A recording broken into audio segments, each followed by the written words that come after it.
Year 10. This week we're doing something a little bit different for you for your recorded lesson, because we're focusing on one of your texts that you have studied or were studying as we got put into lockdown. So it's a little bit different from the other ones. This lesson will be good because it will help you revise for your literature exam a little bit, because it will refresh and recap on and remind you of a part of the play and spectacles. But the question you'll be looking at is much more of a language-based question, the sort of question you'd get on question 3 on your language papers.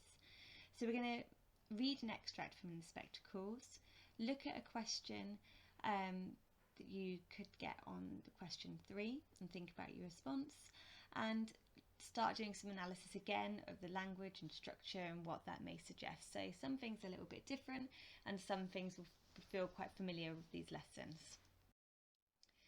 Okay, so firstly guys, what I wanted to just say here is this is a really good thing for revising the text. Now, something that you guys could be doing yourselves, aside from what we're setting you each week, and perhaps over the summer holidays, is revisit the text we've already studied. When you do your exam, you won't have extracts on this text we've already studied. So A Christmas Carol, When We Come to It, Macbeth, and In Spectacles, those 15 poems, a lot of that will have to be by your memory. So I always sort of try and explain this is like a song. When you hear a new song by an artist you like, often you can feel a bit indifferent to it. It doesn't necessarily feel like it's that catchy, and then before you know it, at the end of the week, you at least know the chorus, the song stuck in your head. It's the same thing, but it takes a bit longer with the plays, poems, and the novels that we're studying.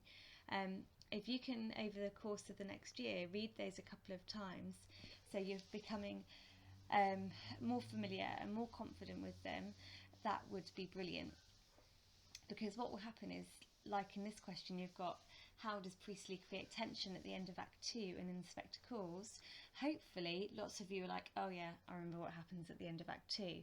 But probably some of you are like, well, I don't know, I can't remember.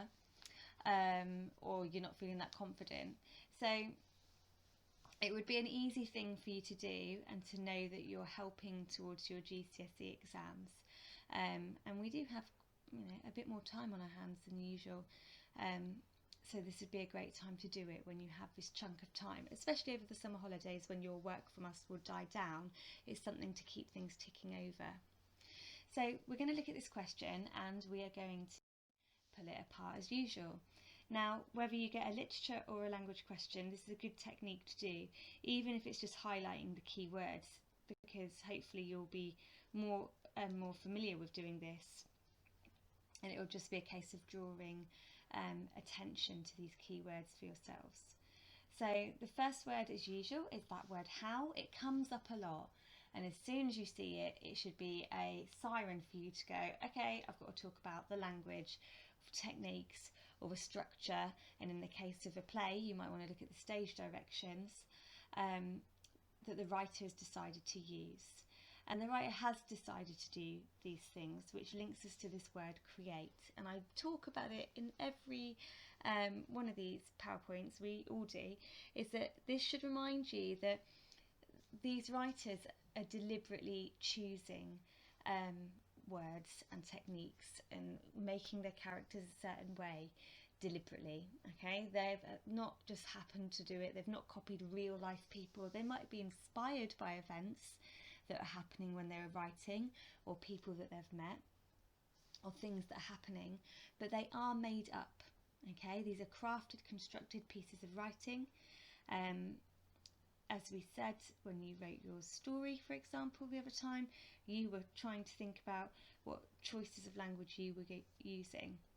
So that how and create kind of go hand in hand. And then today, really the most important bit, I guess, of the question here is the word tension. Now, sometimes you'll know what a word means, but it's hard to explain. So the sort of synonyms that will go to these are things such as worry, anxiety, fear, or stress. So those sort of emotions that are created. Now, it can be created for us as a reader or an audience in terms of the play, but also you might want to think about how tension is being created for the characters in the play as well. I haven't picked out Act 2 or Inspector Calls because we know this text, okay? We don't need to try and like decode it and think about what it might mean. Again, you'll have seen this slide before, but just really want you guys, especially as GCSE students, to remember that effect means we're creating effects by using language, techniques or structure.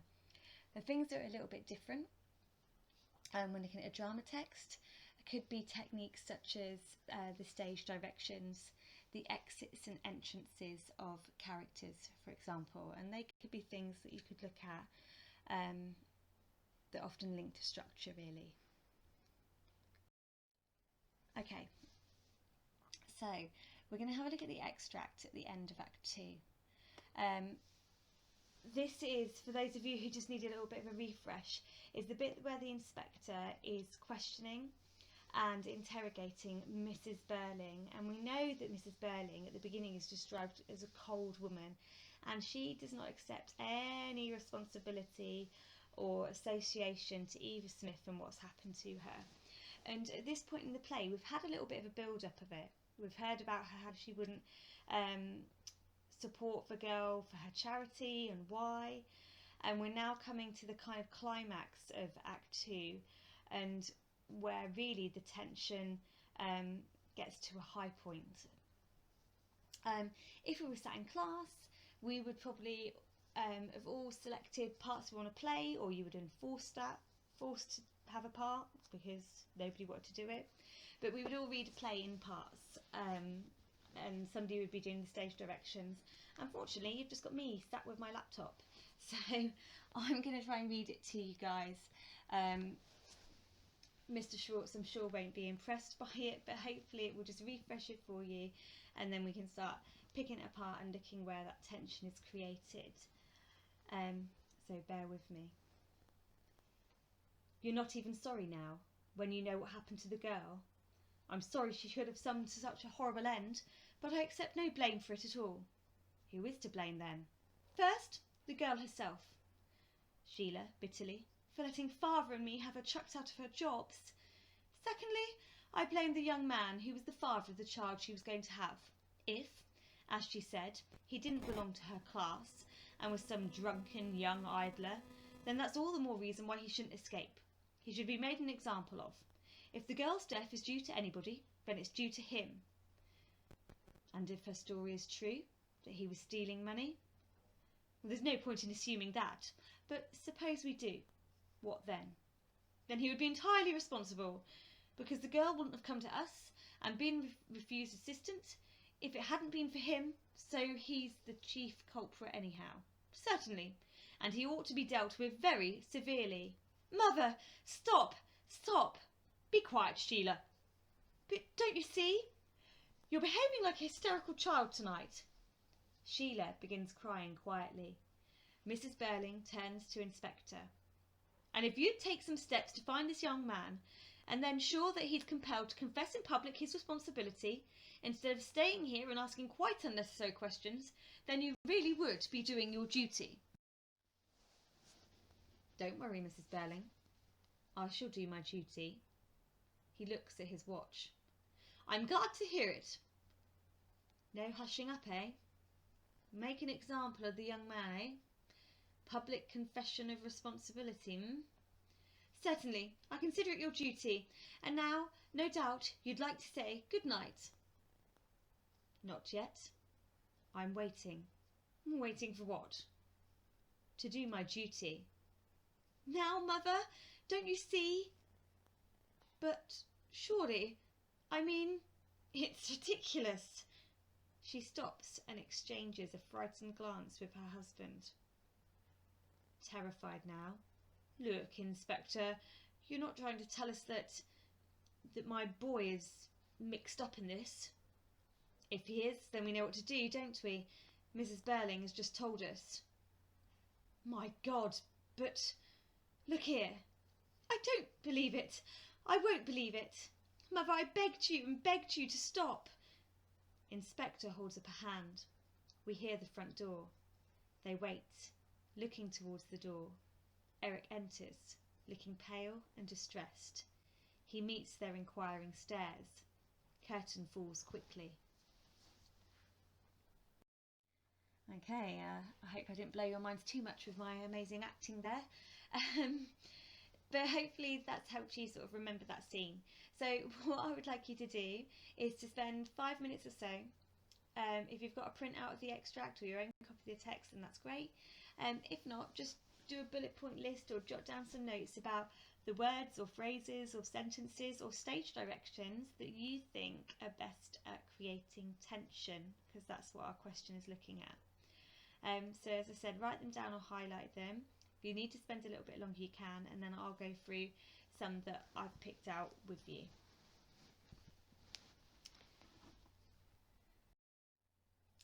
Okay, guys, so obviously this is spread over 2 slides, and there's a couple here that I can talk about. So the first one that I picked out was when Mrs. Burling at the beginning says this statement, but I accept no blame for it at all. I think this is just the beginning of the tension to start building. The inspector has spent a long time interviewing her and questioning her, and she again won't take any responsibility, and we know that Mr. and Mrs. Burling refused to do that, and that's really what the inspector's there for, to get them to do that. So I think her statement there, again, but I accept no blame for it at all, is really emphasising to us what kind of a character she's like. And we see the tension building because you've got, you know, the inspector really pushing her and her refusing, no matter what's happened, to take that responsibility. A little bit of a different one further down is when Sheila clearly suddenly realises who this young drunken idler, as Mrs. Burling would say, is her brother. So here you've got the stage directions, which you could talk about.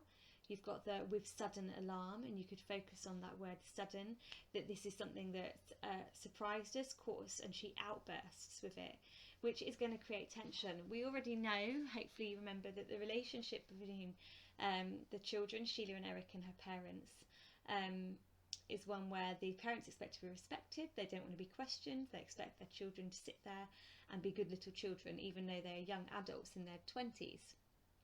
So that's going to cause a little bit of conflict and therefore tension, her suddenly bursting out like that. Also, you could look at that repetition of the word stop twice.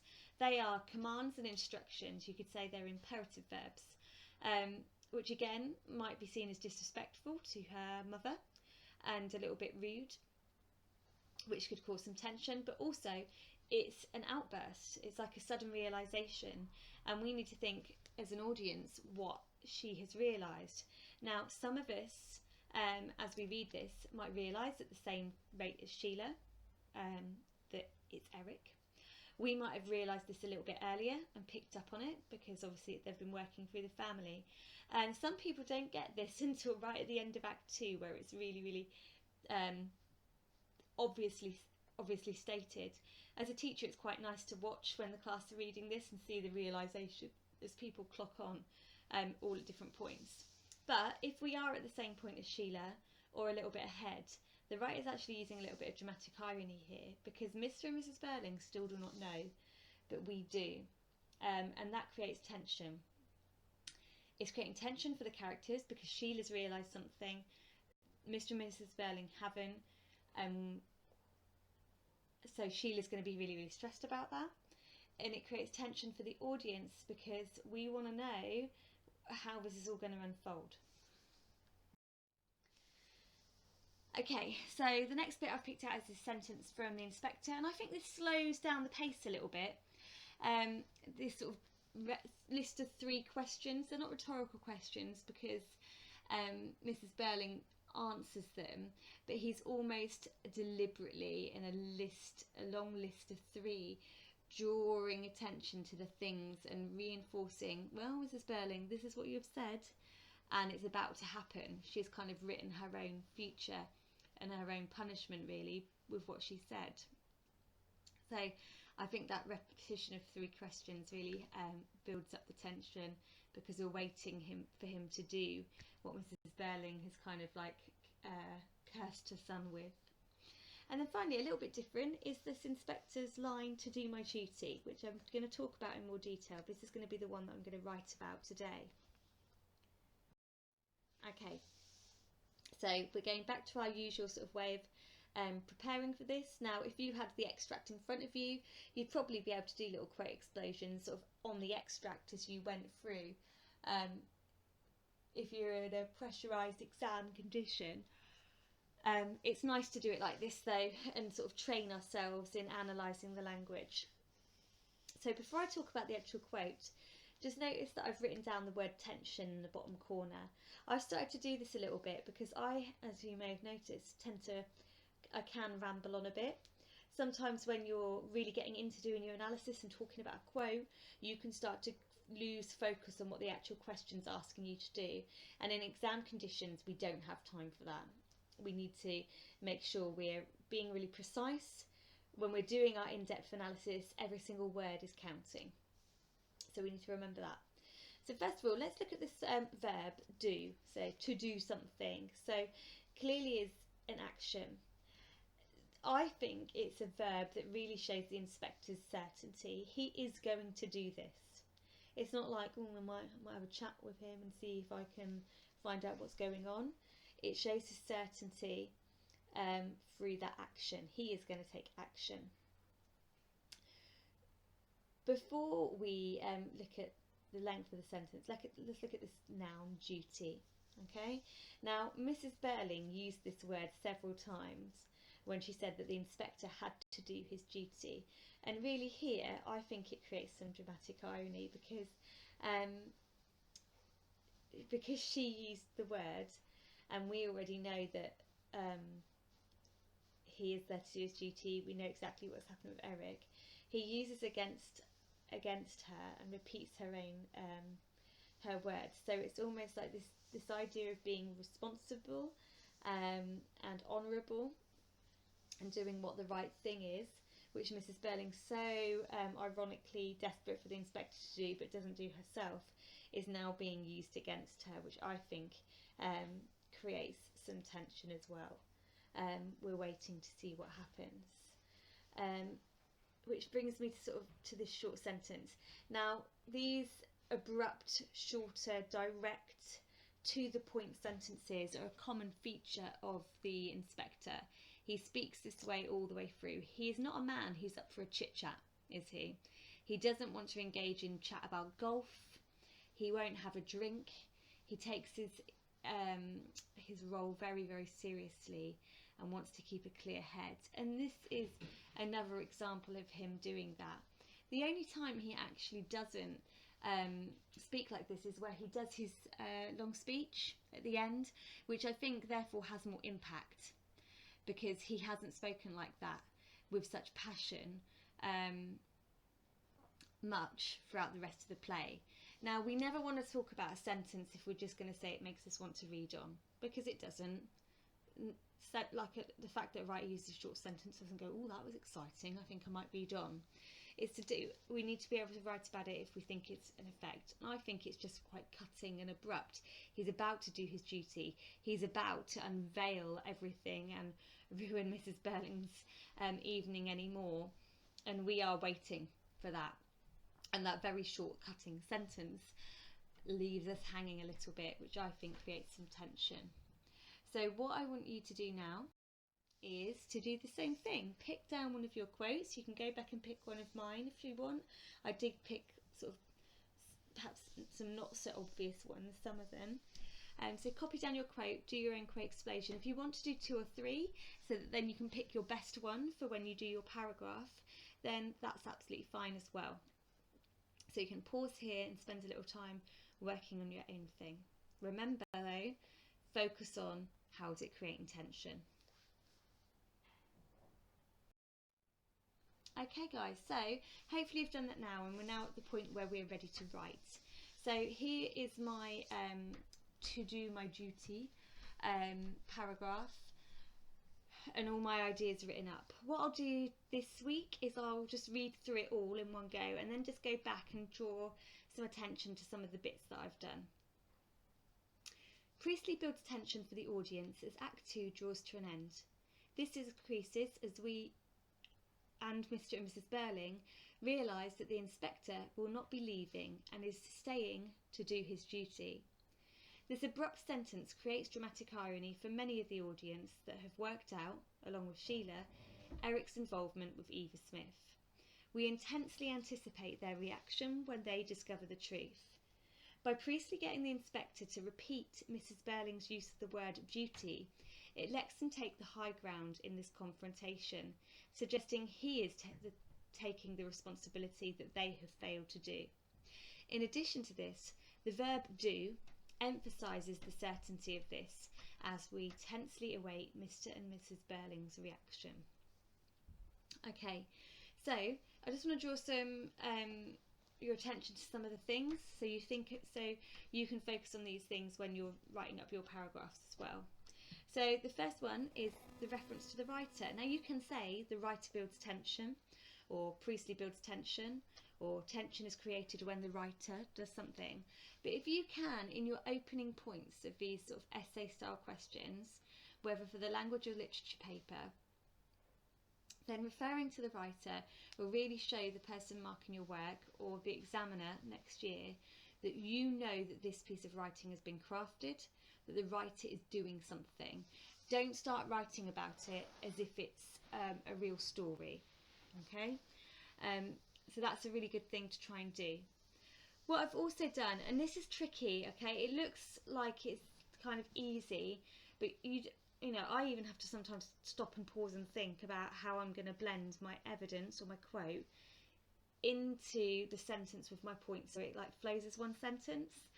Practicing it now is a really good thing to do because it's something you'll become more confident with. You've got time to do it now. In the exam, you don't want to faff around too much with it. So the more you can practice this blending in of evidence, it really helps with the fluidity of your writing. One thing I should probably draw your attention to is the quote that I was looking at is to do my duty. And you can see here that I've changed it to do his duty so that it can be blended in and make sense. Notice how I've put a box bracket around the word his, which shows that I've just changed that word and tweaked it slightly so it makes sense. Because we know that we have to copy quotes exactly, so that kind of does that there. What I've done then as we've carried on is I've started by talking about the sentence lengths. Now I've sort of talked about structure, which is sometimes harder to do, but what's important is I've then discussed the effect of it. I've talked about the use of dramatic irony. If you guys, you know that there's an effect being created and it's doing a certain thing, but you can't remember the fancy word for it, just explain what you mean. So you could say the abrupt sentence creates tension because the audience knows more than the characters, then that would be fine. You would still be referring to what the writer's doing. Obviously it's great if you can remember that's dramatic irony, but I would rather you still wrote about it in an exam and didn't just go, well, I can't write about it because I can't remember the technique. As we go through, or just notice there as well, I'm talking about the audience and how the audience might respond. So keep thinking about the reader or the audience. As we go through this, where I do in all my explanation, I've started to break down the evidence. So I talk about the word duty and I discuss that language, and then I go and have a look at another word because I think it's appropriate, where I look at the verb do. And so you can start pulling apart the quote if, you know, it's relevant and you do have stuff to say about those words. At the end, I've again sort of connected back to the question. We tensely await Mr. and Mrs. Burling's reaction. I'm linking back to this idea of tension and making sure that I'm really focused on it. In an exam or when you're doing an essay with lots of these paragraphs, it's good to do this at points to sort of signpost that you're staying focused on the question as you go. Okay, so the time has come for you to have a go at writing up your own paragraph. Use my examples if you like to help you and to show you how to go through it step by step with my little arrows labelled on it. And it's now time for you to have a go. You can send your paragraph, and we only want one paragraph, we don't want a whole essay. to send your teacher's email address. If you guys are finding this tricky and you're not sure if you can talk about that quote or if your ideas for it are the right thing, then just drop us an email. We're sat here waiting to kind of teach you from our computers and help you. So email us, drop it, get some help, double check things if you just need a little bit of reassurance so that you can feel confident for doing this work. We look forward to getting your work and hearing from you and seeing how you're doing. And some of you are really coming along and becoming so much more independent at these, which is brilliant. So some good is coming out of it. If you're finding it a little bit tricky though, what we're doing, that's a new thing, is on Monday mornings, as soon as we launch our homework that first morning, Mrs. Payne will do a lesson on this lesson. So she will go through it with you, sort of step by step, talking it through you a bit slower. You've got the chance to ask questions in the chat box on the side as well. So that's going to be a new thing that we're doing. We'll still have our Friday lesson as usual. It will probably be linked to this, but it might be a little bit different because she will have already gone through this, so it's going to be an additional thing, and then we're going to try and get another one in there. So we're hoping to get all of you 3 lessons a week now as we head towards the summer holidays. We think the live lessons are really good. You get to sit there for an hour and know you've done some work and you've done some learning. So hopefully that will be really useful for you. So keep an eye out on your Google Classroom and on your emails and on Show My Homework for information about those. And if you're not sure about what's going on, then drop us an email and we can try and help you get onto those. So hopefully they will be really useful. If you're going into school this week and then the next couple of weeks, I hope it goes well for you, and that it kind of starts to ease you into remembering what it's like to be back at school, even though it will be quite different, at least up until the summer holidays. I hope it's just nice to kind of be back there. Obviously it's only going to be 1 day a week, so still keep working on your stuff that's being sent to you each week. Have a good week, guys, and take care.